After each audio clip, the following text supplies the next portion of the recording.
جامعہ ہادہ میں بنام انجمن جمعیت الطلباء ایک شعبہ قائم کیا گیا جس کی ترتیب اس طرح ہے۔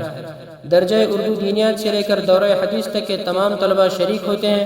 بروز جمعرات بعد از نماز مغرب تا عشاء انجمن کی محفلیں منعقد ہوتی ہیں۔ اب اختتام سال پر طلباء کی حوصلہ افزائی کے لیے ضمنی مسابقہ رکھا گیا جس میں 94 طلباء نے درخواست دے کر اپنے شوق کا مظاہرہ کیا۔ 16 طلباء نے کامیابی حاصل کر کے فائنل مسابقے میں اپنے لیے جگہ بنائی۔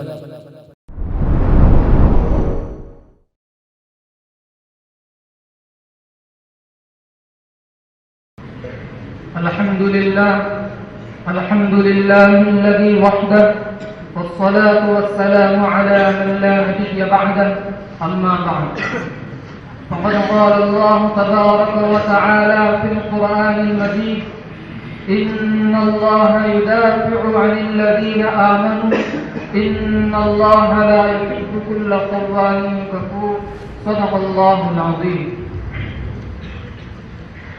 اس بزم جنوں کے دیوانے ہر راہ سے پہنچے یزداں تک، اس بزم جنوں کے دیوانے ہر راہ سے پہنچے یزداں تک، ہے عام ہمارے افسانے دیوار چمن سے زندہ تک۔ 100 بار سوارا ہے ہم نے اس ملک کے گیٹوے برہم کو، 100 بار سوارا ہے ہم نے اس ملک کے گیٹوے برہم کو، یہ اہل جنوں بتلائیں گے کیا ہم نے دیا ہے عالم کو۔ عشق رسول کی شراب طہور کے متوالوں، حب الہی میں مخمور بادہ فاروں، علماء دیوبند نے بلا شبہ دین و شریعت کے ہر میدان میں ایسی خدمتیں انجام دی ہیں جن کی نظیریں پیش کرنے سے دھرتی کے بہت سے خطے اور دنیا کے بہت سے چپے عاجز و درماندہ ہیں۔ اشاعت دین کا کوئی شعبہ ہو یا حفاظت دین سے وابستہ کوئی گوشہ، ہر جگہ علماء دیوبند کی دھوم آپ کو نظر آئے گی۔ یوں کہنا چاہیے کہ مکتب دیوبند کی سرشت ہی میں حسب موقع دین کی حفاظت و صیانت کا عنصر راسخ کر دیا گیا ہے۔ یہ ایک عطیہ خداوندی ہے جو بزور باو حاصل نہیں کیا جا سکتا۔ دیوبندی مکتب فکر کے باحوصلہ جیالوں، جب دین کے ہر شعبے میں علماء دین پیش رہے ہیں تو ناموس رسالت کی پاسبانی کا فریضہ انجام دینے میں آخر و کیوں کر پیچھے رہتے؟ نبوی تعلیمات کی حفاظت کو جہاں علماء دیوبند نے اپنا اوڑھنا بچھونا بنایا، وہیں ناموس نبوت و رسالت کی رکھوالی کو بھی انہوں نے اپنے منشور کا نصب العین ٹھہرایا۔ ہند و بیرون ہند میں اس حوالے سے جہاں کہیں کوئی تقاضا سامنے آیا تو علماء دیوبند بے خوف و خطر کود پڑے اور منصب رسالت کے قزاقوں اور ناموس نبوت کے ڈاکوؤں کو ایسا سبق سکھایا کہ پھر برسوں نے اس نوا کا رخ کرنے کی جرأت نہیں ہوئی۔ عزیزان باوفا، سچ یہ ہے کہ دنیا اب اسلام کی مخالفت کرتے کرتے تھک چکی ہے۔ دین و شریعت کے ہر حصے کو مجروح کرنے کا پینترا رچ کر اب وہ سپر ڈالنے کی تیاری میں ہے۔ اس نے ہر مرتبہ اپنی غیر موثوق کاوشوں میں منہ کھائی ہے، ہر بار اسے ہزیمت و شکست کا سامنا کرنا پڑا ہے۔ اپنی اسی بوکلاہٹ میں اب وہ مسلمانوں کے جذبات سے کھلواڑ کرنے کے لیے ایک نیا حربہ آزمانے جا رہی ہے، وہ ہے ناموس رسالت کی توہین و تحقیر۔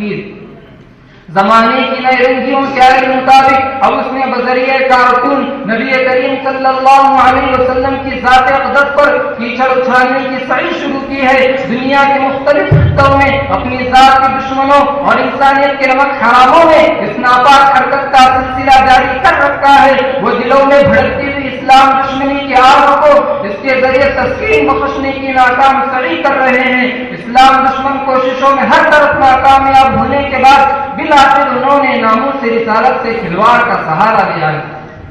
اہل سنت و جماعت کے فاتح علم برداروں، اب پھر سے وقت آ پڑا ہے کہ علماء دیوبند کے لگے حمیت پھڑک اٹھے اور اپنی خداداد صلاحیتوں اور اسلاف کی برکات باقیات سے ملی امداد ربانی اور فراست ایمانی کو بروئے کار لائیں اور اس غلاظت حرکت کے بارے میں ایسا لائحہ عمل طے کریں جس سے وہ اپنے قدیم دستور کے مطابق اس فریضہ نبوی سے دوش ہو سکے۔ اس تناظر میں ہمارا اولین فرض منصبی یہی بنتا ہے کہ ایسے موقع پر ہم علماء دیوبند، سادات الانسانیت، محسن جن و بشر رسول نور صلی اللہ علیہ وسلم کی پاکیزہ سیرت سے واقف و آگاہ کرے، آپ کی زندگی کے ان گوشوں کو ان کے سامنے اجاگر کریں جن میں صفت کی انسانیت اور اسلام دشمنی میں رچی بسی آدمیت کو صحیح مقام پر اپنی صلاحیت فرض کرنے کا سلیقہ حاصل ہو۔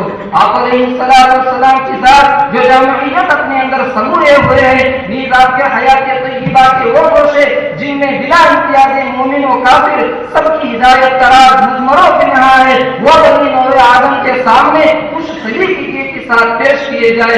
انٹرنیٹ کی وادی تیہ میں بھٹکتی انسانیت کو صحیح رخ دینے کے لیے ہمیں سیرت نبوی کا عام کرنا ہوگا، نہ صرف یہ کہ اوراق و صفحات کے حد تک ہماری کاوشیں محدود رہیں، بلکہ اپنی چلتی پھرتی زندگی کے ہر گوشے کو ہم سنت نبوی سے آباد کریں۔ علماء دیوبند آپ صلی اللہ علیہ وسلم کی مکی و مدنی زندگی کے مختلف شعبوں سے اسباب و نتائج حاصل کر کے سراسیمگی اور پریشانی کے دلدل میں سر تا سر پھنسی ہوئی انسانیت کو باہر نکالنے کا فارمولہ بھی پیش کرے۔ ترجمانان دین حق ظاہر ہے اس خدمت کے لیے ضرورت ہوگی علم غزیر کی، عمل فہم کی، پاکیزہ سیرت کی، حسین اخلاق کی، اسلامیہ سلیف معاشرے کی، جہد مسلسل اور فہم مجاہدوں کی، ایثار و وسعت ظرفی کی، جود و سخاوت، صدق و وفا کی، پاکیزہ جذبات اور نیک تمناؤں کی، تو کیوں نہ ہم مکتب دیوبند سے تعلق رکھنے والے اس سلسلۃ الذهب کا موتی بننے میں اپنے لیے صد فخر محسوس کریں اور اس سمت اپنی کوششوں کو تیز تر کریں۔ ہمیں چاہیے کہ اپنی تمام سستی اور تکاسل و تکامل کو دور کر کے ہمارے علم و عمل کی تحصیل میں لگ جائیں، مداہنت سے کو دور رہتے ہوئے ارباب عظیمت کے نقش قدم پر چلنے کے لیے خود کو پوری طرح تیار کر لے۔ اس کار عظیم کے لیے جن اسباب و وسائل کو اختیار کر کے مجاہدات اور ریاضت جھیلنے کی ضرورت محسوس ہو، اس کے لیے بسط دل و جان آمادہ ہو جائے۔ اپنی ترقی اور کامیابی کا راز کفار و مشرکین سے دوستی میں ڈھونڈنے کے بجائے ان کی آنکھ میں آنکھ ڈال کر دو بدو جواب دینے میں تلاش کرے۔ حکومت کی نظر کرم حاصل کرنے کی مہم سعیم مشغول ہونے کے بجائے اسلاف کرام کی خوشہ چینی کرتے ہوئے ان کی سی شان استغنائیت کا مظاہرہ کرے۔ ہر دم اسباب تعیش اور ذرائع راحت رسانی کی فراہمی کا فکر چھوڑ کر سادگی نشان مجاہدانہ اور پرریاضت زندگی جینے کا خود کو خوگر بنائے۔ علماء امت باطل پرست اہل دنیا کی امداد کے بغیر اپنے مشن کے بند پڑ جانے کا وہم اندیشہ چھوڑ کر توکل کی صفت اپناؤ اور قناع شعائر اختیار کرو۔ تاریان قبول کی مسیح بیجا مصلحت پروری کی تگو دو میں اپنے قیمتی اوقات کو ظاہر کرنے کے بجائے قرآن و سنت کی روشنی میں ایک مکمل اور دو ٹوک لائحہ عمل طے کرو۔ مغربیت سے مرعوب روشن خیالوں کے سری تعلیم سے خوشہ چینی کرتے ہوئے جدید نصاب تشکیل دینے کے چکنے چپڑے شوروں سے دھوکہ نہ کھاتے ہوئے اسلاف کے قائم فرمودہ درس نظامی کو مضبوطی سے تھامے رہو۔ زمانے کی رفتار کے عالم میں طرز تعلیم و تدریس کی تجدید کاری سے گریز کرتے ہوئے آزمودۂ زمانہ اور افادیت سے لبریز اسلاف کے دیرینہ انداز کو جاں بنائے رکھو۔ اگر اس قدر گرم جوشی ہم میں پیدا ہو گئی تو اس کے خوشگوار ثمرات کی تفصیلات ذکر نہ کرتے ہوئے میں اس بات کی زبانی صرف اتنا کہوں گا، چٹانیں چور ہو جائیں، چٹانیں چور ہو جائیں جو ہو عزم سفر پیدا۔ آخر میں بارگاہ ربانی میں دست بدعا ہوں کہ رب ذوالجلال ہم سب کو ناموس رسالت کا سچا سپاہی بنائے اور عظمت نبی کو مجروح کرنے کے تعلق سے اس وقت دنیا میں جو ناپاک کوششیں ہو رہی ہیں ان کی بیعت کرنے کے لیے ہمیں حوصلے بخشے۔ الہی تڑپنے پھڑکنے کی توفیق دے، الہی تڑپنے پھڑکنے کی توفیق دے، دل مرتضی وصول صدیق دے، آمین۔ وآخر دعوانا الحمدللہ رب العالمین۔